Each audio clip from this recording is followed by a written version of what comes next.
Dan ruangan yang aku lihat di rumahnya si kakek itu adalah tempat di mana dikumpulkannya setiap korban-korban. Jadi mereka tuh dikumpulin di satu ruangan itu untuk dimakan dalam antrian kayak gitu.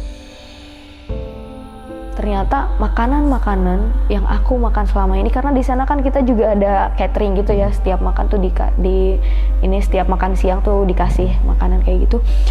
Ternyata itu tuh kayak bangke. Anak aku bilang kayak gini ke omnya, "Om tolong dong itu mamah dipotong-potong."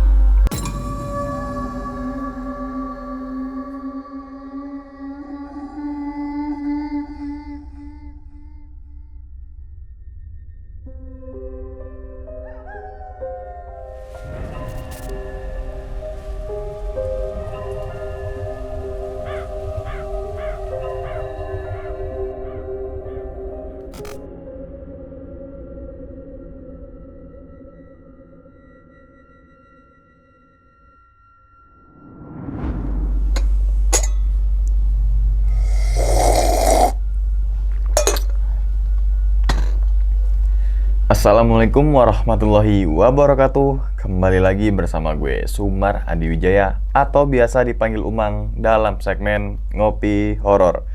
Ya teman-teman semua, pada video kali ini nih atau pada kesempatan kali ini lagi dan lagi gue tidak akan membawakan sebuah cerita dan namun menghadirkan narasumber yang tentunya mempunyai pengalaman mistis ataupun pengalaman horor. Nah, di samping gue udah ada Kak Sofia. Waduh, gimana Kak? Kabarnya Kak? Baik ya, Alhamdulillah. Salam untuk teman-teman dan juga keluarga di kampung nih Kak ya. Oke, sebelumnya minal aizin wal faizin nih Kak. Mohon maaf lahir dan batin gitu kan. Alhamdulillah tuh selama 1 bulan kita melewati puasa gitu kan. Dan kita menuju hari kemenangan kan gitu ya bagi teman-teman ngopi horor yang mungkin beragama Muslim gitu ya. Oke, Kak Sofia, kesibukan sekarang apa nih Kak? Aku lagi sibuk self healing. Self healing, karena itu wajib loh itu. Wajib. Itu wajib. Karena kemarin sempat sakit juga, jadi kayaknya butuh banget untuk healing. Yang penting kan intinya kalau kita hidup tuh sehat. Betul. Yang penting sehat deh gitu kan. Oke Kak Sofia, pada video kali ini nih atau pada kesempatan kali ini nih ya, Kak Sofia ingin menceritakan pengalamannya saat kejadian di mana itu? Jadi aku mau ceritain cerita dulu aku pernah kerja di salah satu perusahaan di Jakarta, di mana aku hampir jadi salah satu korban pesugihan. Oh, kerja gitu ya? Iya. Di salah satu perusahaan? Iya, betul. Terus Kak Sofia mau jadi korban dalam tanda kutip? Iya. Oke, itu kalau boleh tahu Kak, daerah mana sih? Nggak bisa ngeceritain. Nggak bisa disebutin ya? Iya. Yang penting nanti abis record ini kasih tahu. Tapi nggak dibocorin. Tapi dibisikin aja. Bisikin off record aja teman-teman semua. Oke, itu kejadian tahun berapa Kak? Baru tahun kemarin. Oh, 2022? Iya, betul. Oke, berapa hari atau berapa bulan Kak Sofia sampai akhirnya memutuskan untuk keluar itu? 3 minggu. 3 minggu kerja langsung milih untuk keluar. Itu termasuk singkat loh, itu 3 minggu loh. Minimal tuh kalau kerja tuh 3 bulan. Iya, masa percobaan aja 3 bulan. Iya, trial tuh 3 bulan, terus naik lagi 3, terus 6 gitu kan, setahun. Ini 3 minggu. 3 minggu udah cukup. Oh, 3 minggu udah cukup.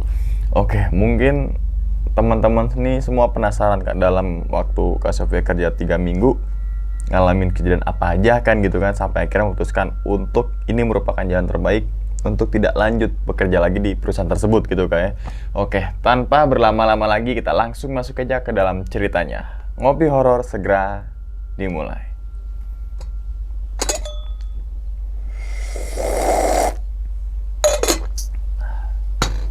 Sikat.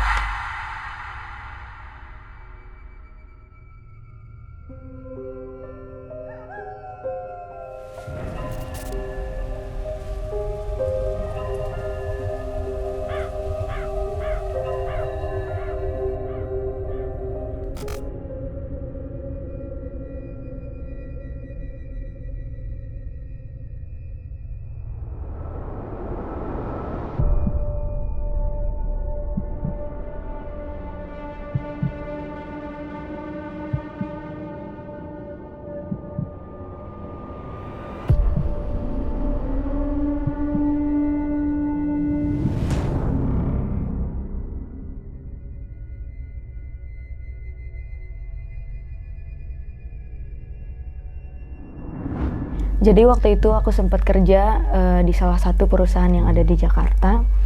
Awal ceritanya bermula dari hari pertama aku interview. Pada awalnya aku tuh kayak ngeliat gedung tersebut juga udah kayak aduh kok kotor banget sih, kok kayak begini banget sih. Tapi itu bukan jadi suatu halangan buat aku nggak maju dan interview pada saat itu. Setelah aku interview, awalnya everything is okay kan. Akhirnya aku pulang dan berhenti dulu di warung sama teman aku. Aku ngabarin keluarga aku di rumah dan aku sempat ngefoto gedung tersebut untuk ngabarin keluarga aku bahwa ini loh tempatnya seperti ini kayak gitu.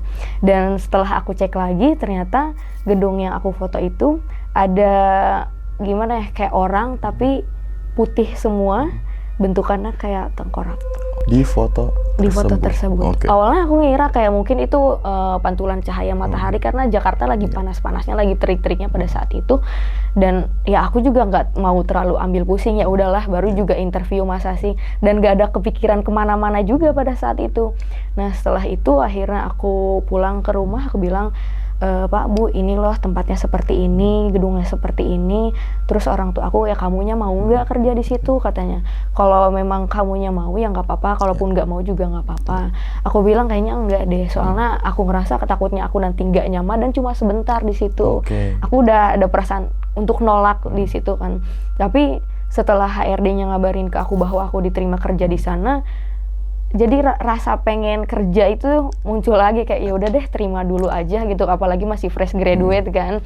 Jadi kayak ya udah sebagai batu loncatan ya kan, paling enggak, apalagi sebagai seorang fresh graduate yang less experience gitu. Dapat kerjaan kayak ya alhamdulillah aja. Nah pada saat itu udah gitu akhirnya aku memilih untuk kerja di situ. Hari pertama aku kerja, aku memilih untuk tinggal di mes. Cerita berawal di mes. Berarti situ ada mesnya gitu? Ada mesnya. Khusus misalkan kayak pegawai yang jauh gitu? Iya, khusus untuk pegawai yang jauh. Tapi sayangnya mesnya itu dicampur, jadi cowok sama cewek gitu. Walaupun beda kamar tapi digabung gitu, ngerti nggak? Kayak misalkan kamar ini cewek, kamar ini cowok kayak gitu. Jadi ya udah. Enggak cewek sendiri mesnya, cowok sendiri. Iya, harusnya kan dipisah kayak gitu karena dikhawatirkan gitu kan. Dan kamar mandi aku pun waktu itu di luar. Jadi waktu itu sempat dibawa ke ada 2 pilihan mes gitu. Mes pertama itu bareng orang baru, sementara aku adalah orang yang susah berbaur. Jadi kalaupun misalkan ditawarin, kayaknya aku bakal milih sama teman aku karena pilihan mes yang keduanya itu adalah sama teman aku gitu. Tapi sebelumnya teman aku tuh ada di mes, udah ditempatin di mes yang lain. Tapi aku negosiasi untuk ditempatin sama aku di situ, di mes yang kedua. Di mes yang pertama semuanya nggak apa-apa, di mes yang kedua pas HRD-nya buka pintu, mereka kan nganterin aku ke mes itu. Pas HRD-nya buka pintu, langsung disambut sama sesosok perempuan, rambutnya panjang banget tapi acak-acakan kayak gitu, hitam semua, tinggi, gede, kayak gitu. Dan dia tuh ada di kasur tingkat kedua karena emang kasurnya bertingkat kayak gitu kan. Pas HRD-nya buka pintu, dia langsung ngeliat ke arah aku dengan muka yang menyeringai kayak kesal gitu. Kesal tapi mukanya. Aku rasa mungkin dia nggak mau tempatnya aku tempatin karena emang mes yang itu tuh udah lama nggak ditempatin. Sekitar mungkin 2 tahunan kalau nggak salah. Terus aku ngeliat sekeliling mes itu, aku bilang ke HRD-nya, Pak kayaknya nggak di sini deh. Tapi aku nggak ceritain kenapanya, aku cuma bilang kayaknya nggak di sini. Sampai pada akhirnya adalah suatu ibaratnya kecelakaan di mana pas teman aku lagi mandi diintip gitu tuh sama cowok kayak gitu. Dan aku ngerasa was-was dong tentunya. Akhirnya aku milih untuk negosiasi lagi ke HRD-nya untuk bisa di mes yang kedua yang tadi itu. Karena kalau yang di mes yang kedua itu dia kamar mandinya di dalam. Jadi aku lebih merasa tenang dong, walaupun misalkan ada hal-hal kayak gitu kayaknya lebih was-was aku diintip sama orang dibanding ngelihat hal-hal kayak gitu pun ketika itu juga aku udah terbiasa dengan ngelihat hal-hal kayak gitu kan. Nah, setelah itu akhirnya karena sering diganggu nih sama si itu yang pertama kali aku ngelihat di situ. Misalkan aja waktu itu aku lagi sendirian di mes, pas ini posisinya belum pindah ke mes yang kedua ya. Posisinya aku masih di mes yang pertama, aku sendirian di mes, nggak ada orang, tapi kamar tuh berasanya penuh banget.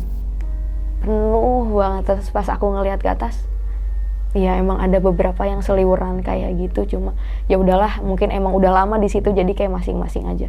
Kadang juga di depan mes itu suka ada anak-anak kecil main. Karena ngelihat kayak gitu udah biasa, jadi oh ya udah gitu tuh.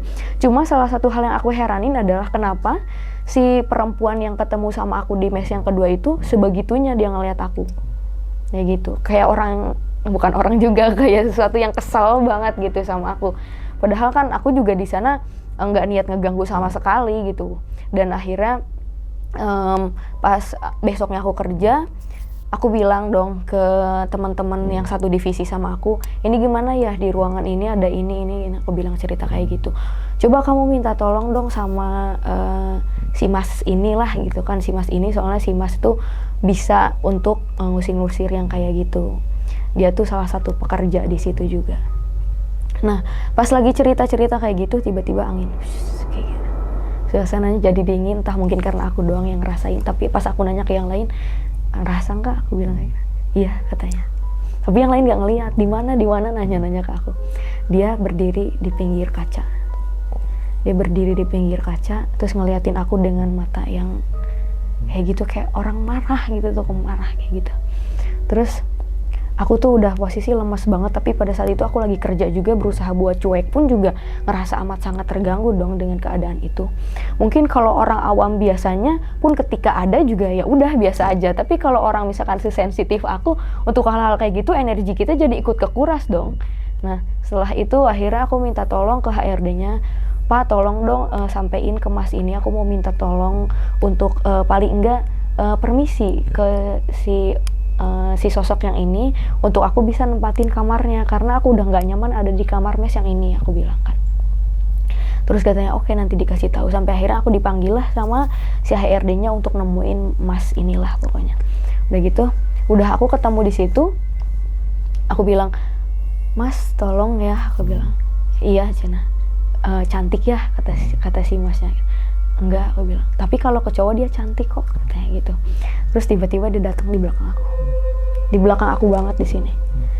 Mas tolong dong ini gitu. Aku udah ngerasa risih banget karena setiap ngomong kayak gitu aja selalu datang kayak gitu. Sebegitunya dia sama aku, ngedatengin aku terus, padahal aku kan nggak ada ganggu sama sekali, bahkan nggak ada, ibaratnya nggak ada tindakan aku yang gimana banget ke dia gitu. Akhirnya aku bilang, mas tolong dong ini gimana? Ya nanti mas tolongin ya, katanya kayak gitu. Udah gitu sampai akhirnya aku dipanggil sama si masnya pas jam istirahat itu, dipanggil sama si masnya untuk pergi ke mes. Aku pergi ke mes, di sana aku nggak berani masuk pada awalnya karena aku takut kesurupan, aku belum bisa ngontrol diri aku. Pas udah sampai mes, si masnya narik tangan aku, sini katanya gitu. Ini dong gimana mau masuk? Aku bilang kayak gitu. Udah nggak apa-apa katanya. Di sana posisinya aku ada sama HRD juga, tapi dia nyuruh aku sebelumnya bawa air sama garam kayak gitu. Terus dia juga bawa air di gelas, nggak tahu isinya apa. Setelah aku minum ternyata air itu sama air garam, tapi sebelumnya dia bilang kayak gini, dari air yang aku bawa itu, katanya ini air apa? Terus HRD-nya bilang itu air garam yang tadi dia bawa, katanya. Enggak ini bohong, katanya. Nah setelah aku ditarik itu tangannya, kesurupan lah aku di situ. Surupan, badan aku keangkat ke atas kayak gini, ibaratnya melayang kayak gitu. Semua orang nggak melayang banget sih, cuma naik ke atas kayak gitu tuh. Dan orang-orang nahan aku, HRD-nya, si masnya juga nahan aku di situ. Akhirnya aku ngamuk-ngamuk. Ternyata pas diperiksa dan aku juga ngerasain sendiri, ada sesosok genderuwo yang ikut sama aku. Nah setelah itu dia nggak bisa kontrol aku, sampai akhirnya dia ngeluarin pusaka apa sejenis mustika kayak gitu, kayak batu-batuan kayak gitu. Jimat lah ya. Ya jimat kayak gitu yang ditutup, diwadahin ke kayak kain hitam. Nah ke kain hitam kayak gitu. Terus dikasihin ke akunya lempar. Aku lempar, dia marah-marah. Sampai akhirnya dia nelpon ke temennya. Dia nelpon temennya untuk datang ke situ. Awalnya dia nge-video call dulu. Aku ketakutan di situ ngeliat teman yang nggak tahu kenapa, pokoknya jadi si temannya tuh sendiri tapi dia di belakangnya rame banget. Nah, udah gitu sampai akhirnya si temannya itu datang lah ke situ. Setelah datang, dia akhirnya ngejampi-jampiin aku, dikasih slayer baduy, udah gitu dijampi-jampiin, ditutup lah ke muka pakai air juga gila. Dari situ aku lemes, aku pingsan, dan pas aku buka mata si masnya bilang kayak gini, si temannya itu, udah ya katanya, udah sadar katanya kayak gitu. Dan aku tuh cuma kayak jadi orang bingung, kayak aku nggak bisa ngomong apa-apa tuh kayak gitu, kayak orang bingung, kayak orang linglung kayak gitu. Dan akhirnya setelah itu aku juga kan sempat dibawa ke suatu tempat, dia nyebutnya si gurunya dia. Gurunya si bapak itu? Iya, gurunya si mas ini, mereka berdua. Oh mas, oke. Nah si masnya ini selalu nge-WA-in aku bahwa katanya, mas pengen kamu sembuh, katanya mas kasihan sama kamu, katanya kayak gitu kan. Akhirnya dibawalah aku ke tempat gurunya itu, ramean, gak cuma aku HRD-nya, si masnya, temennya itu, sama anak-anak angkatnya si mas ini, nggak tau lah, mungkin kayak anak-anak buahnya kayak gitu, aku nggak ngerti. Dibawalah aku ke sana. Jadi dari awal aku jalan gitu kan, jalanannya tuh masuk gang kayak gitu, otomatis gelap kayak gitu, gang-gang sempit kayak gitu kan. Sampailah aku di depan rumahnya. Dari di depan pintunya itu udah riuh banget, udah rame banget, kayak sorak-sorakan dan tepuk tangan, kayak sesuatu yang nyambut aku untuk datang. Tapi kayak, ada, maksudnya wujudnya ada orang atau? Nah pas aku dengar kan kayak kayak gitu, kayak gitu. Itu tuh nggak cuma satu, tapi ramean. Aku dengan masih muka linglung kayak gitu, udah pikiran juga nggak tahu lah, pokoknya nggak ngerti, kayak kosong aja kayak gitu. Pas masuk buka pintu kan sama si masnya, cuma ada si kakek itu gurunya. Cuma ada kakek duduk bersila, di belakangnya rusa gitu, kepala rusa kalau nggak salah. Jadi di belakangnya juga ada gambar apa gitu. Jadi yang aku lihat sih itu tuh kayak suatu singgah sananya dia, di mana dia pasti duduk di situ. Itu tuh kayak penjagaannya dia di situ. Jadi gitu. Aku pas ngeliat cuma ada si kakeknya doang. Aku kaget dong, kayak terus tadi siapa yang nyambut aku sebegitunya pas aku datang gitu. Aku juga mikir kayak, kenapa aku harus disambut sebegitunya? Pun ketika pasti itu kan hal-hal yang gaib yang nyambut aku dong.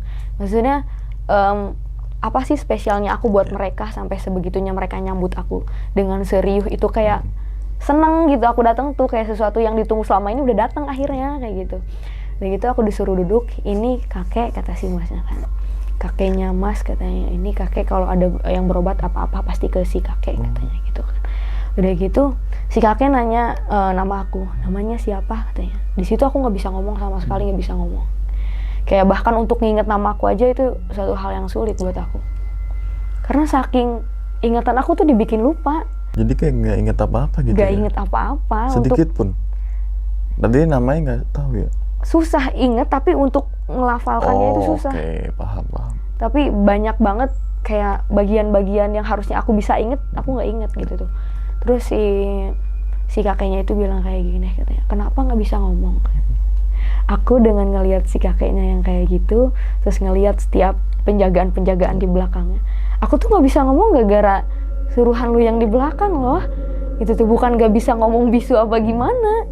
Jadi di belakang-belakangnya si kakek itu, anak-anak buahnya yang kayak gitu tuh nggak ngebolehin aku ngomong. Karena mungkin aku bocahnya ceplas-ceplos dan berani untuk ngomong, jadi mereka tuh kayak ngelarang aku untuk ngomong. Takutnya mungkin ketika aku ngomong ada sesuatu hal yang malah ngebongkar rahasia mereka. Karena sedikitnya aku tahu soal si kakek ini. Dia tuh banyak bohongnya, mungkin kebenaran yang dia ungkapin juga tinggal dari 100 cuma 5% lah ibaratnya. Jadi setiap obrolan yang dia sampein di situ tuh cuma ngomong kosong. Sampai akhirnya dia bilang kayak gini, katanya, anak ini sakit udah lama, harus cepet diobatin. Kalau enggak, katanya dia bakal kayak gini terus, kasihan. Katanya kayak gini. Ini ada yang ngikutin dia dari lama dan harus diganti. Kalau sama orang kan nggak boleh ya, katanya. Dia nyebutnya kalau sama nyawa orang kan nggak boleh ya. Aku langsung kayak kenapa harus sama nyawa orang? Kenapa itu jadi apa ya, penyebutannya kan jadi hal yang biasa dong buat dia. Kok bisa kepikiran ke situ, maksud aku. Jadinya harus sama ini katanya, sama binatang, kata dia bilang. Nanti beli ini ya, ayam hitam sama wangian apa gitu, aku nggak tahu. Sama wangian katanya gitu. Kayak gitu. Akhirnya aku dikasihin air kelapa muda. Dikasihin air kelapa muda. Terus tadinya kan aku nggak mau ya. Tapi sebelum kejadian itu tuh istrinya si kakek, si nenek itu datang bawa makanan. Makanannya tuh ayam sama sayuran kayak gitu. Yang lain makan aku enggak. Dan yang aku lihat itu kayak bukan makanan. Dan setelah aku minum air kelapa yang dikasihin tadi, setelah aku minum, tiba-tiba aku bengong kayak gitu. Yang lain pada ngobrol. Terus sisanya bisik-bisikan, si mas itu sama si HRD-nya bisik-bisikan, aku nggak tahu apa yang mereka obrolin. Dan aku ngelamun ngeliatin ke dinding kayak gitu. Sampai akhirnya aku ngeliat kayak pintu, bentuknya pintu. Tapi dia tuh redup banget. Redup, nyaris gelap lah pokoknya. Terus aku masuk ke sana. Di sana kayak lapang banget, ruangan yang luas banget, mungkin mirip aula kayak gitu, tapi luas banget. Di sana cuma ada aku sendirian. Aku cuma bengong kayak, ini di mana gitu. Sampai akhirnya aku dipanggil sama teman aku juga ikut kan pada saat itu. Dipanggil, Sofia katanya. Sofia, gini. Gak ngomong sepatah kata pun cuma. Ya karena emang gak dibisain ngomong pada saat itu. Udah gitu, aku akhirnya dibekelin air bunga. Air yang bunga-bunga itu untuk disuruh diolesin ke kaki aku. Ternyata air bunga-bunga itu tuh untuk sebagai tanda dimanapun aku berada, jadi tetap keintai. Nah setelah itu aku besoknya kerja lagi dong kayak biasa. Aku kerja, terus si mas ini nyamperin aku katanya, "Nak, kamu udah beli belum ayam sama itu?" katanya. "Belum pak," aku bilang. "Belum mas," aku bilang. Udah gitu, "Nanti segera beli ya." "Iya, aku harus konsultasi dulu ke orang tua aku." "Oh iya, kalau masih kalau orang tua setuju ya bagus," katanya kak. "Toh ini juga demi kebaikan kamu," katanya kayak gitu. Sampai akhirnya aku memutuskan untuk pulang. Di hari Minggunya aku pulang, aku bilang ke saudara aku nyebutnya sih kayak guru spiritual aku lah. Jadi aku sama guru spiritual aku itu dibawa ke Banten kan, dimandiin pakai air Banten. Karena emang ibaratnya syariatnya begitu gitu tuh. Dimandiin pakai air Banten. Udah gitu, aku bilang kan ke guru spiritual, aku bilang, "Ini ada orang katanya mau ngobatin, tapi kok dia minta hal-hal yang kayak begini." Sementara itu kan sejauh yang aku tahu untuk ngasih ke jin-jin dan hal-hal kayak begitu kan gak boleh ya, namanya menyekutukan Tuhan. Betul. Nah makanya aku bener-bener gak setuju banget tuh, kayak takutnya aku malah jadi musyrik jatuhnya gitu kan. Apalagi nurutin apa yang mereka mau tuh harusnya gak boleh dong. Nah udah gitu, udah katanya udah dimandiin mah gak apa-apa, tapi nanti dipantau terus katanya kayak gitu. Udah gitu aku pulang, aku udah ngerasa, duh kok ini ruangan penuh lagi kayak gitu. Udah gitu ternyata dikirim lah dari rumah untuk nengokin aku. Jadi ibaratnya buyut-buyut lah kayak gitu kan, nengokin aku ke mes. Pas di sana, "Gimana udah belum?" "Ya ada kok, ada," aku bilang kan. "Ada, udah tuh aman lagi kan situasi." Sampai akhirnya si guru spiritual aku itu nelponin kakak aku yang di Jakarta juga, katanya, "Tolong dong ini tengokin Sofia, aduh ini mah gawat banget," katanya gitu. "Udah gawat banget ini mah, tolong cepat-cepat tengokin." Nah akunya tuh ngulur-ngulur waktu banget, karena aku ngerasa apa sih, orang nggak ada apa-apa kok, kenapa harus sebegitunya gitu. Nah udah gitu akhirnya besoknya kerja lagi, si masnya itu nanyain lagi, "Gimana udah beli belum?" katanya kayak gitu. "Maaf mas," kata orang tua aku juga nggak boleh, nggak bisa aku. "Ya padahal mah mas katanya pengennya kamu sembuh," katanya. "Ya udah padahal ayamnya udah mas beliin, tapi kalau kamu nggak mau juga nanti paling mas masak," katanya, "buat anak-anak angkat mas di sana," katanya kayak gitu. Aku tuh mikir, ini orang pun ketika niatnya baik kok sebegitunya gitu tuh. itu kan buat kesembuhan aku, tapi kok dia yang maksa gitu. Yang sakit aku, yang sembuh aku gitu. Ketika pun aku sakit juga pilihan aku sendiri, karena awalnya emang aku yang nggak mau gitu. Toh kok ini sampai dibeliin, sampai maksain sebegitunya gitu kan. Sampai akhirnya aku izin ke HRD-nya, Pak, ini ada keluarga aku bilang mau bersihin kamar, karena maksud aku minta tolong ke kakak aku untuk izin ke si perempuan itu, aku mau nempatin nih tempat ini, aku mau minta izin, karena aku pun juga nggak mungkin ngusir dia yang udah lama di situ. Nah, sampai akhirnya keluarga aku datang ke situ, bibi, kakak datang ke situ. Tapi pokoknya mereka tuh kayak dikawal sama HRD sama staff-staff yang lain. Kakak aku marah kayak kenapa sampai sebegitunya gitu tuh dikawal. Nah udah gitu pas ngelihat lingkungannya, wah bibi aku udah marah banget. Bibi aku yang ibaratnya dia kan perempuan ya, yang harusnya ayu kayak gitu, itu kayak gitu-gitu. Pokoknya nggak tahu ya, mungkin karena keluarga aku mostly bisa, jadi ibaratnya mungkin si penjagaannya dia tuh marah gitu dalam segi itunya ya. Penjagaannya dia tuh marah ngeliat lingkungannya kayak gitu. Wah udah ini udah gak bener katanya gitu kan. Terus pas si HRD-nya pergi, aku izin untuk makan keluar, karena kakak sama bibi aku tuh ngajak aku makan keluar. Dan sementara itu aku nggak nanya diajak makan kemana gitu. Kayak kalau mereka bilang sih kayak kambing pakai tali, apa sih ditarik kemana aja mau baik gitu kan. Nah udah gitu aku izin ke HRD-nya, sampai akhirnya aku dibawalah ke rumah si bibi aku, ke rumah bibi aku. Akhirnya aku disuruh duduk sama kakak aku, duduk katanya gitu kan. Dipegangin tangannya. Kamu inget gak kemarin katanya kejadian apa? Gak tahu, aku bilang. Kamu inget gak kemarin kamu dari mana kemana aja selama kerja di situ? Gak tahu, aku bilang. Jadi semakin aku inget, semakin aku nggak inget gitu tuh. Jadi makin susah, pokoknya makin berusaha diingat tuh makin susah untuk ingat hal-hal itu.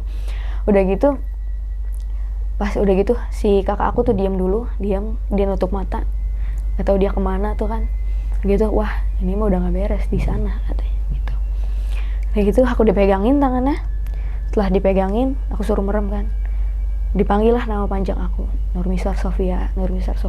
Awalnya kedengarannya jauh, jadi makin dekat, ayo pulang katanya, gitu kan, yuk pulang sama kakak pulang yuk katanya, jangan di sini, nah gitu, bangun, aku refleks bangun dong, enggak bukan yang di sini, bangun katanya gitu kan, aku tetap megangin tangannya dia dengan merem kayak gitu, bangun Sofia, bangun katanya, ayo pulang kayak gitu kan. Setelah itu aku ngerasa kayak badan aku tuh darah baru berasa ngalir lagi, kayak selama ini aku kemana gitu, kok kenapa aliran darah sendiri pun kayak baru berasa sekarang. Kalau mungkin ibarat di film-film tuh kayak masuk pelan-pelan kali, karena ternyata setelah pokoknya selama aku ngerasa linglung itu, aku tuh sukmanya diambil. Tahu sukma kan bang? Sukma itu kayak apa ya, beda kan sama roh kan? Iya. Ya kan ada ragama sukma kayak gitu. Iya kayak gitu. Nah sukmanya tuh diambil ternyata pas aku kesurupan itu. Konsep kesurupan itu sebetulnya bukan emang ada yang masuk sengaja mereka pengen masuk, tapi emang yang pas aku tangannya ditarik itu disuruh masuk sama si mas-mas itu. Oke, paham. Nah jadi pas dia manggil temennya itu, diambil lah sukma aku yang diusapin muka aku. Nah kenapa pas kejadian aku udah pas sadar itu malah jadinya linglung, karena sukma aku diambil. Dan ruangan yang aku lihat di rumahnya si kakek itu adalah tempat di mana dikumpulkannya setiap korban-korban tumbal. Jadi mereka tuh dikumpulin di satu ruangan itu untuk dimakan dalam antrian kayak gitu. Dimakan dalam antrian? Iya, jadi mereka tuh ngantri untuk dimakan gitu tuh. Sama dedengkotnya tuh kayak sepuhnya. Iya. Sepuhnya yang pesugihan itu.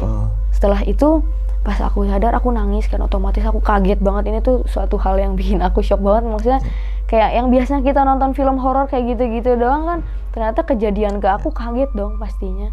Dan ternyata makanan yang aku makan selama ini, karena di sana kan kita juga ada catering gitu ya, setiap makan tuh setiap makan siang tuh dikasih makanan kayak gitu. Ternyata itu tuh kayak bangke. Bangke? Iya, jadi di sana, di dunia sana tuh itu tuh bangke. Oh, bangke yang mau dimakan itu? Bukan. Oh, beda lagi ya? Bangke, lebih tepatnya gini, setiap korban yang udah nggak ada rasanya, udah sepet ya, udah nggak ada rasanya gitu, mereka kan cuma tinggal tulang belulang. Kalau di sana ya, penglihatan di sana tinggal belulang. Nah, itu tuh nanti dikasih makan juga ke yang bakal jadi tumbal. Jadi kalau di sananya itu bangke-bangke manusia, termasuk makanan-makanan yang disuguhin si kakek sama si nenek di rumah. Oh. Jadi itu tuh satu jenis yang sama. Dan nasinya juga pun itu kayak bentuk ulet, cacing, kayak di film-film horor gitu sih ya. Tapi emang bener kayak gitu kejadiannya. Dan si gedung itu juga gedung yang tinggi itu, masih ingat foto yang aku ambil untuk ngirim ke orang tua aku. Itu tuh mereka yang udah lama kerja di situ pasti bakalan jadi tulang belulang kayak gitu. Oh, yang tadi Kak Sofia kayak ada tengkorak? Iya. Oh. Apa yang aku rasain dan kejadian ke aku tuh ada hubungannya sama teman-teman aku juga yang ada di sana. Bahkan mereka tuh sampai ngechat aku, padahal posisi saat itu aku udah pindah. Maksudnya udah resign dari kerjaan itu. Mereka ngechat aku, Sofia ini gimana ya, kok anak aku bilang kayak gini ke omnya, om tolong dong itu mamah dipotong-potong. Tapi namanya anak kecil mungkin gak dianggap apa-apa ya. Aku bilang, kamu kalau mau tahu lebih coba tanya ke orang pinter, aku gak bisa ngomong banyak. Tapi kalau misalkan kamu ngerasa pusing selama beberapa hari ini, mungkin minggu depan juga udah sembuh, aku bilang kayak gitu. Jadi memang apa yang dilihat sama aku, sama apa yang beneran terjadi pada realitanya itu ada hubungan. Relate ya? Ya relate kayak gitu. Om tolong dong itu mamah dipotong-potong. Potong? Anak kecil. Potong 16 atau potong 8 ayam ya? Ya anak kecil bisa ngomong kecil. Itu kan, itu bukan anak kecil loh gitu kan? Apalagi anak kecil kan masih bisa sensitif. Iya. Kayak gitu. Dan sempat juga salah satu staf HRD-nya nge-WA aku katanya, ini aku lihat pintu katanya, bukan dia sih, temennya lihat pintu sampai teriak-teriak gitu. Ini dia ngigo apa gimana ya katanya. Aku tetap bilang kayak gitu, kalau kamu mau tahu, kamu coba tanya ke orang yang bisa. Aku bilang kayak gitu, aku nggak bisa ngomong banyak. Tapi kalau kamu nanya itu beneran ada apa enggak, beneran ada. Pintunya sama aku ya, sama yang aku lihat, karena emang mereka tuh emang beneran ada, gitu. Sampai pada akhirnya aku memilih untuk resign kan dari kerjaan itu. Aku memilih untuk resign karena aku rasa wah udah nggak benar, percuma juga aku kerja di sana walaupun dapat uang gitu kan. Nah udah gitu aku memilih untuk resign. Tadinya aku nggak mau datang ke tempat itu lagi setelah aku pergi ke rumah bibi aku itu kan. Aku nggak mau datang ke situ lagi karena aku tuh kasihan, takut juga lihat teman-teman aku udah nggak tahu bentuknya kayak gimana. Jadi mereka tuh kayak bentuknya udah dimakannya tuh dari kepala dulu. Karena satu orang tuh dijagain sama si perempuan, sama sosoknya sama perempuan yang waktu itu aku lihat di mes. Iya, di mes. Nah itu kayak gitu. Jadi satu orang tuh di belakangnya kayak gini dimakanin. Kukunya panjang banget, mungkin mirip genderuwo tapi ini perempuan dan dia kurus panjang tinggi kayak gitu. Kayak gitu. Itu tuh dimakannya dari kepala dulu, dari kepala sedikit sampai rambut juga dimakannya sedikit gitu. Makanya kasihannya tuh aku kayak mereka tuh masih pada muda banget di sana. Terus sukmanya diambil kayak gitu, mungkin untuk orang-orang yang nggak percaya itu ya udah gitu, gue kerja kok di sini, lu mau ngapain gitu kan. Tapi kalau kita bisa ngelihat ke sana itu tuh kasihan banget. Jadi di kehidupan nyatanya tuh dia auranya hilang. Pun ketika misalkan perempuan ibaratnya harusnya cantik banget kayak gitu kan, perempuan kan suka ada auranya cantik, kayak beda-beda kan. Nah itu tuh hilang, jadi kelihatannya sepak kalau bahasa Sunda mah. Sepak cenah ya. Sepak. Pokoknya ya udah nggak ada aura-aura yang biasa aja gitu ya. Hambar lah. Hambar ya. Sampai akhirnya aku mau nggak mau kan karena emang ijazah ditahan di sana. Oh masih ijazah tahan? Iya waktu itu.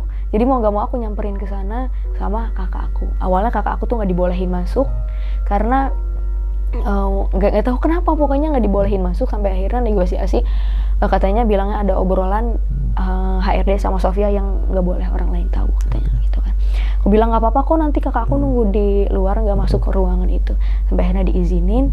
Pas datang ke situ aku bilang, Kak ini gimana, takutnya aku ketarik lagi, karena hal kayak gitu kan ibaratnya kasarnya kayak tarik menarik lah gitu kan, energinya sama energi kita. Nah udah gitu, udah kamu tenang aja, udah dijagain katanya gitu kan. Udah gitu sampai sana aku diajak ngobrol lah sama si HRD-nya, nanyain gimana, aku nggak terlalu mudeng banget gimana karena udah dijagain. Jadi pas aku bilang ini tolong dong, aku takutnya ketarik lagi, itu tuh dijagain kayak apa ya, ibaratnya mah ditutupin kayak gini lah. Jadi mau apapun HRD itu ngomong ke aku nggak mudeng gitu, aku cuma iya kok gini udah gitu. Sampai saat ini aku nggak terlalu inget mereka ngobrol apa kayak gitu. Nah udah gitu, udah aku ngambil ijazahnya, tiba-tiba si atasan-atasan tuh pada datang. Atasan-atasan tuh pada datang, maksudnya gini loh, aku tuh kan belum ada effort apa-apa ya ke perusahaan, kenapa sampai sebegitunya disamperin gitu tuh. Gitu. Mereka tuh pada datang terus kayak marah-marah gitu, sampai nutup pintu plak gitu. Gak cuma satu orang si atasan-atasan yang kerja di sana tuh. Aku tuh mikirnya kayak, ini orang-orang kenapa gitu. Harusnya aku tuh kan belum ada effort apa-apa, belum ada sesuatu hal yang menghasilkan untuk perusahaan itu. Harusnya ketika resign pun juga bukan suatu hal yang memberatkan dong, tapi kenapa harus semarah itu gitu diekspresikannya. Itu kan ini kan jadi suatu pertanyaan, apa mereka takut aku tahu sesuatu hal yang harusnya aku nggak tahu gitu kan. Nah, apalagi di gedung salah satu cabangnya lagi, bentuk gedungnya juga sama. Maksudnya nggak jauh beda? Nggak jauh beda, bentuk gedungnya sama, kayak bangunan yang nggak selesai gitu. Oh, kayak bangunan mangkrak, kayak kumuh? Iya, kumuh, terus sama kayak kerangka-kerangka kayak gitu tuh. Oh, itu mah kayak bukan perusahaan, bukan kantor. Ya kan, kayak gitu kan? Terus mereka juga miara kayak ayam, terus anjing kayak gitu. Bahkan anjingnya juga pun bukan anjing. Jadi ada salah satu sukma pekerja di situ yang ditukerin ke anjing yang aku lihat. Kasihan banget, mana perempuan. Jadi emang konsep gedungnya juga sengaja dibikin seperti itu tuh untuk mungkin persyaratannya kayak gitu ya dari sana, tuh nggak ngerti. Pokoknya setelah aku pergi ke salah satu cabangnya itu, wah di situ mah lebih rame banget. Mungkin kalau ibarat mah itu tuh pusatnya lah gitu. Karena menurut cerita juga orang-orang yang lama kerja di sana, bahkan pekerja-pekerjanya yang mungkin lebih ke bagian mesinnya kayak gitu, pasti ada aja kecelakaan yang sampai meninggal karena mesin kayak gitu-gitu. Nah, dan setelah aku pulang pun, aku kan pulang nih, setelah kejadian itu aku pulang, ternyata aku masih diikutin. Seinget kan air bunga yang disuruh diolesin ke aku, itu tuh sebagai tanda dimanapun aku berada, aku udah ditandain. Kalau ibarat mah GPS. Gitu. Nah makanya pas aku nginep dulu di rumah saudaraku yang biasa aku sebut guru aku itu, guru spiritual aku nginep di situ. Aku ketakutan lihat dia. Ketakutan, berarti kan masih ada sesuatu di aku. Sampai akhirnya aku dimandiin lagi pakai air Banten. Malamnya tidur, ada sesuatu yang nengok di ventilasi 2, dan itu sama jenisnya kayak ini yang makanin itu. Yang di mes itu? Iya. Dan setelah itu pas aku cerita ke guru aku itu, ke guru spiritual aku itu, akhirnya aku dimandiin lagi pakai kain kafan. Dimandiin? Pakai kain kafan. Oh, itu dalam pengobatannya? Iya, dalam pengobatan. Jadi aku disuruh dimandiin pakai kain kafannya dikesini sama aku langsung kayak gini. Kayak gitu. Oh, kayak menggigil kedinginan atau gimana? Iya, padahal airnya air biasa. Airnya air Banten, maksudnya ya bukan yang dingin banget kayak gimana gitu. Bukan air pegunungan lah ya. Iya. Dan setelah itu baru deh merekanya pergi. Dan bentuk si gedung itu pun juga dari penglihatan aku itu tuh kayak kastil. Selangkah kita masuk ke gedung itu tuh udah beda lagi. Maksudnya udah bukan dunia kita.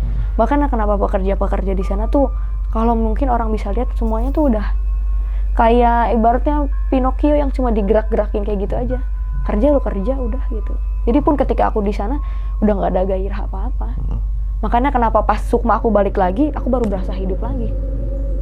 Kayak gitu ceritanya. Oke, jadi itu ya teman-teman semua, lagi-lagi salah satu kantor atau perusahaan masih dalam tanda kutip kan gitu, kita tidak bisa bilang apa dan tanda kutip. Nah, mungkin nih kayak hampir sama sama ceritanya si Kak Rahma yang sekitar seminggu yang lalu kalau atau sebelum video ini. Dia juga bekerja di salah satu perusahaan yang bisa dibilang sekte lah. Sekte. Oh. Sekte itu kan kayak tiba-tiba hilang si karyawan ini ketika kerja bagus, kayak misalkan ini ya tumbal lah. Iya. Kayak gitu tiba-tiba hilang, padahal dia udah kerja tuh bagus gitu. Iya. Tiba-tiba kok hilang, nggak ada kabar sampai orang tua nyariin. Pokoknya kayak gitulah. Untuk teman-teman semua tonton dulu deh tuh videonya. Kayak kita bahas cerita Kak Sofia deh. Oke. Kak, itu kan 3 minggu mungkin waktu yang singkat Banget. kalau kita hidup di dunia normal. Iya. Tapi jadi waktu yang sangat lama kalau kita mempunyai masalah. Itu kan termasuk Kak Sofia kan ada masalah kan saat itu kan. Bukan Kak Sofianya tapi lingkungannya yang jadi permasalahannya. Betul. Gitu kan. Nah, apakah yang gara-gara dari air garam itu? Iya betul, dari air garam itu. Yang kan pada awalnya aku bawa kan si air garam itu. Terus dia bilang, enggak ini bukan, katanya kayak gitu. Terus kan dia kan minumin ke aku, sampai pada akhirnya datanglah temennya yang ngusapin ke muka aku itu. Dari situ aku linglung. Linglung, gak ingat apa-apa, kayak orang bego. Air garam ini sebagai pemantik kali ya? Iya, kayak gitulah kurang lebih. Nih gitu kan, baru tuh yang tadi waras jadi nggak waras gitu kan. Mulai dibawa lah ke kayak ngeliat sebuah pintu-pintu itu ya di kemudian harinya. Nah, kalau lihat pintu itu dari air kelapa. Air kelapa. Sementara air kelapa tuh sebagai apa ya? Sarana media lah ya? Iya, media yang buat kayak misalkan santet kayak gitu-gitu. Makanya kenapa? Oke. Nah, terus kan tadi Kak Sofia menjelaskan kalau dibawa ke bisa dibilang guru lah, rumah guru itu ya. Iya. Terus kan si kakek itu ya. Disuguhin makan tapi bukan makanan. Bukan itu makanan. Apa Kak sebenarnya Kak? Yang aku lihat sih bangke-bangke manusia yang udah. Jadi si tumbal-tumbal itu kalau udah nggak ada rasanya dipotong-potong, dikasihin lagi ke manusia yang bakal jadi tumbal lagi. Oh, kayak kanibal ya? Kalau hidup nyatanya gitu, manusia makan manusia. Jadi itu tapi dalam artian berbeda nih gitu kan. Jadi gue sampai enak loh yang. Iya, aku juga nggak bisa makan waktu itu. Saking apalagi kan aku udah sempat makan kan di perusahaan itu juga kan, karena yang kita dikasih catering itu otomatis aku makan dong tiap hari. Nggak bisa makan saking enaknya. Mereka kan yang nggak bisa ngeliat udah biasa aja. Itu enak banget kayak. Gak inget. Udah gitu kayak ibarat ayam pun juga udah dibumbuin, warnanya tetap pucet. Kebayang nggak kalau itu bangke terus gitu kurang lebih karena mirip-mirip. Oke, masih tetap pucat. Kalau pakai lipstik kira-kira pucat? Ya beda lagi. Beda lagi. Jadi ayam kampus. Oh iya. Touch up gitu kan, beda lagi. Oke. Jangan kemana-mana dulu ya, itu dulu deh. Oke. Nah terus juga kan tadi gue sempet kayak ngegambarin situasinya. Ini bukan dalam hal penerawangan nggak teman-teman semua, tapi kayak masuk dalam cerita itu kayak berarti tempatnya itu kayak bukan sebuah gedung tinggi bertingkat. Gedung tinggi bertingkat. Tapi maksudnya nggak kayak komplek gedung gitu kan ya? Enggak. Kayak cuma satu aja, tapi kalau dilihat secara kasat mata kayak proyek yang belum selesai. Iya, kalau dilihat yang di dunia lainnya itu kayak kastil. Ibaratnya kerajaan tinggi lah kayak gitu. Oke, nah itu pegawainya banyak gak sih Kak? Banyak banget. Banyak banget? Banyak. Berarti dalam sekian mungkin puluhan karyawan atau sekian ratus karyawan itu bisa bilang itu merupakan nanti next ya. Tumbalnya. Iya. Makanya guru spiritual aku tuh bilang ini parah karena yang harusnya misalkan tumbal itu mungkin per tahun ya biasanya ini tuh tiap ada yang baru dikasihin, karena banyak banget yang makaninnya. Dan ketika aku pun juga kenapa misalkan si sosok yang di kamar itu semarah itu sama aku nggak tahu kenapa, tapi guru spiritual aku bilang aku tuh kayak sesuatu yang mereka tunggu. Kenapa makannya pas di rumah si kakek itu aku disorak-sorakin, ditepuk tanganin, aku tuh makanan yang mereka tunggu selama ini. Karena mungkin aku tuh orangnya sedikitnya sensitif ya sama hal-hal kayak gitu, jadi bisa jadi ibaratnya poin plus buat mereka, nggak tahu kenapa. Jadi ibarat makanan mungkin aku tuh daging lah gitu, makanan enaknya dibanding yang lain. Makanya kenapa diincar itu dari awal dikasih banyak hal-hal yang kayak gitu, penampakan dan segala macem.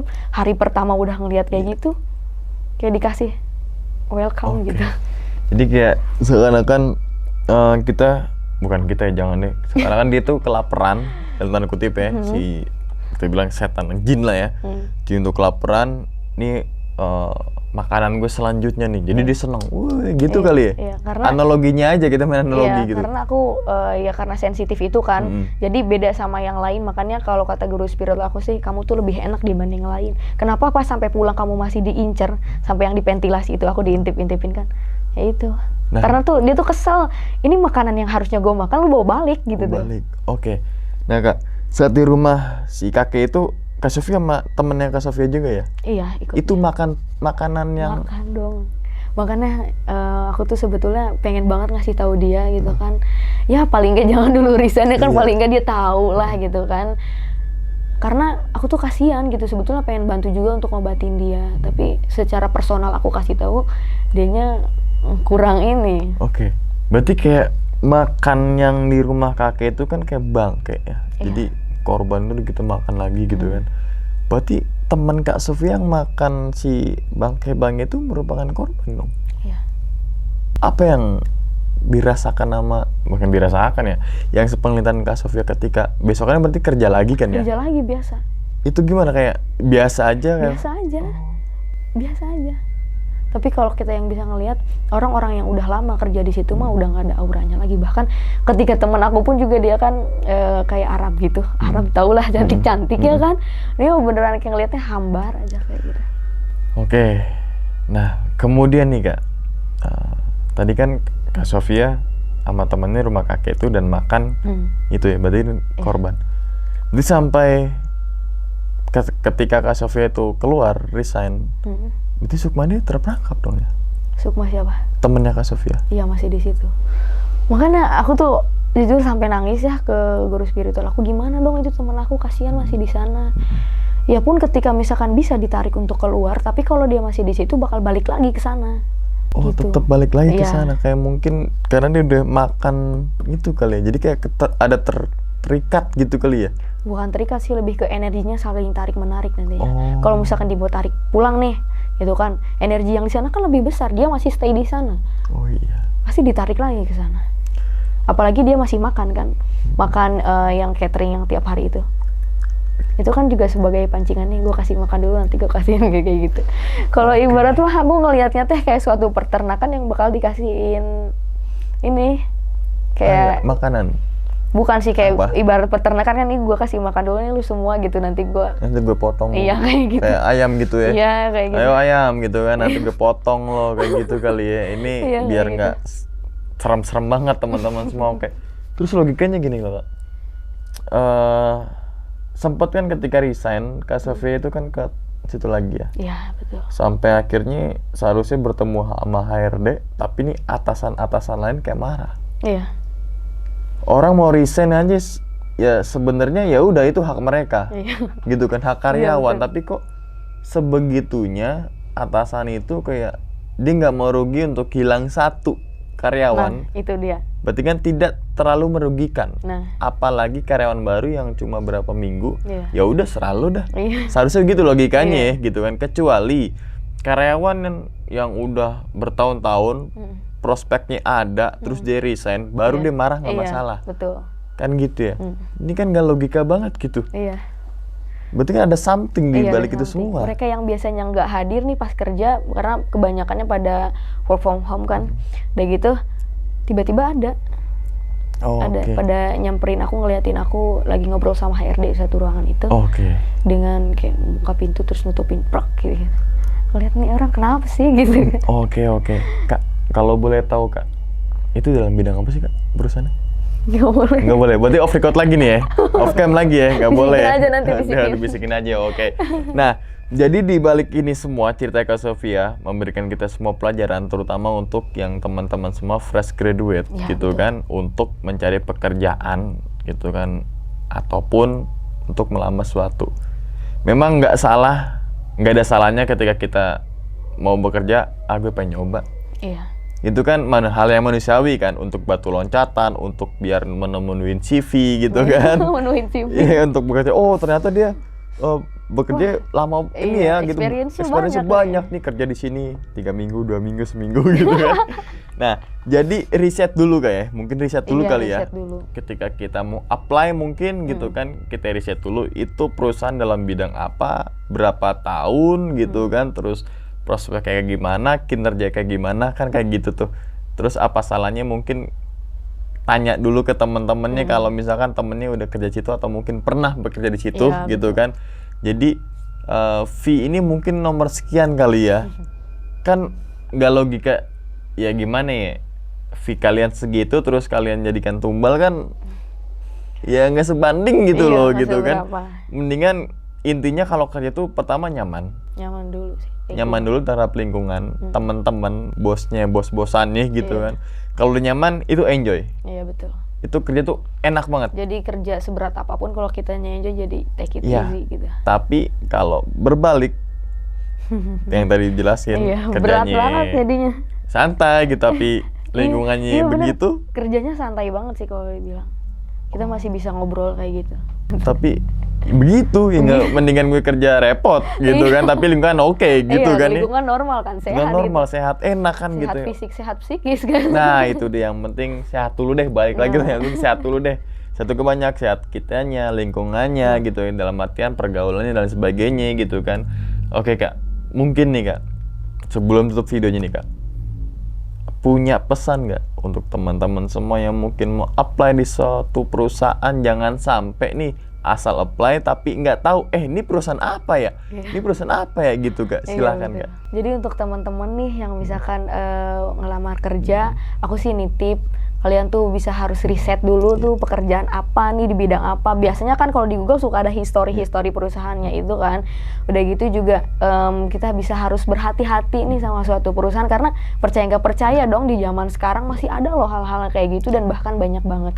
Dan aku juga nitip sama teman aku yang masih kerja di sana. Oke. Aku pengen banget kayak bantuin kamu untuk bisa sembuh kan, aku kasihan banget lihat kamu yang sukmanya masih di sana kayak gitu. Aku pengen banget kayak ya paling nggak kamu sembuh dulu deh. Dan balik lagi deh Ya, semuanya. Dari situ jadi kayak orang nggak ada ingatan kali ya. Iya. Dia bilang ya udah kayak tadi bilang sama Kak Sofia kayak Pinocchio gitu ya. Iya. Jadi kasih tahu dia lo kerja. Iya. Lo kerja. Iya. Dia nggak ada memorinya. Iya. Gitu kan kosong kan gitu, lo Iya. kerja. Terus kerja udah ngapain gue ya? Kan gitu ya. Oke, jadi itu di garis bawahnya adalah kita harus perlu riset dulu. Sekarang zamannya canggih. Di Google bisa searching PT-nya apa, Iya. resmi. Maksudnya itu ada website atau enggak. Dari website itu kan sebenarnya itu acuan. Iya, Di website itu gitu kan. Terus kemudian teman-teman semua bisa searching dalam media apapun itu sekarang udah kemanapun gampang lah gitu aksesnya lah. Itu yang pertama riset. Kemudian juga apa namanya batu loncatan itu juga merupakan manusiawi. Iya. Gitu kan, karena setiap orang harus mempunyai experience dulu gitu kan. Misalkan gue mau nyoba ya silakan coba, tapi kalau nggak cocok ya nggak usah. Banyak orang yang nggak percaya sih sama hal-hal kayak gitu. Jadi kayak ya udah. Jadi aku nitip sih percaya nggak percaya pada realitanya di dunia ini banyak loh hal-hal kayak gitu. Ya paling enggak jadi suatu peringatan buat kita ya kan. Suatu peringatan untuk kita selalu waspada dan betul. juga berhati-hati dimanapun dan dalam kerja apapun itu. Nah, Gitu kan. Tadi kayak contohnya Kak Sofia kesini kan, itu harus waspada Kak. Walaupun agak nyasar dulu gitu kan, itu tetap Soalnya takut berhati-hati. diculik. Takut diculik dia, soalnya emang asalnya dari Pandeglang Kak ya. iya dari mana? Kan Dari jauh-jauh Pandeglang. loh ke sini. Jauh-jauh ke sini dia takut keculik gitu kan. Padahal kita pantau tuh gitu kan di aplikasi online itunya, hijaunya gitu kita pantau. Dia yang ketakutan, malah ada aplikasi gitu Nggak kan. mau naik mobil. Nggak mau gitu. Jadi itulah kita contoh kecilnya kayak Iya, contoh hati-hati kecilnya. kan harus. Hati-hati tuh harus gitu, entah terhadap temen gitu kan, entah terhadap apapun itulah, Iya. orang baru dan lain sebagainya, itu waspada juga berhati-hati, terutama bagi teman-teman yang dalam notabene adalah perempuan atau cewek. Iya. Kan gitu, itu cewek tuh biasanya gampang di Iya. nggak tau lah dalam kesirap atau apalah gitu kan. Oke Kak, Sofia. Iya. Sofia. Sofia tuh lagu ini ya, yang Sofia. Dewa 19. Bukan. Sela on Seven. Ya. Iya, Sofia. Oh iya, oke. Mungkin tutup dulu kali nih videonya kayak ya. Dan ingat teman-teman semua, cerita dari Kak Sofia ini bukan untuk nakut-nakutin teman-teman semua ketika mau bekerja di salah satu perusahaan, ketika mau melamar suatu perusahaan, atau mungkin ketika teman-teman semua mau mencari experience baru dalam kehidupan ataupun pekerjaan. Tapi ambillah sisi positifnya dan buang sisi buruknya. Sekian dulu pada video kali ini dan nantikan video-video gue berikutnya. Hal gaib itu muncul ketika sugesti kita buruk. Wassalamualaikum warahmatullahi wabarakatuh. Selamat beristirahat.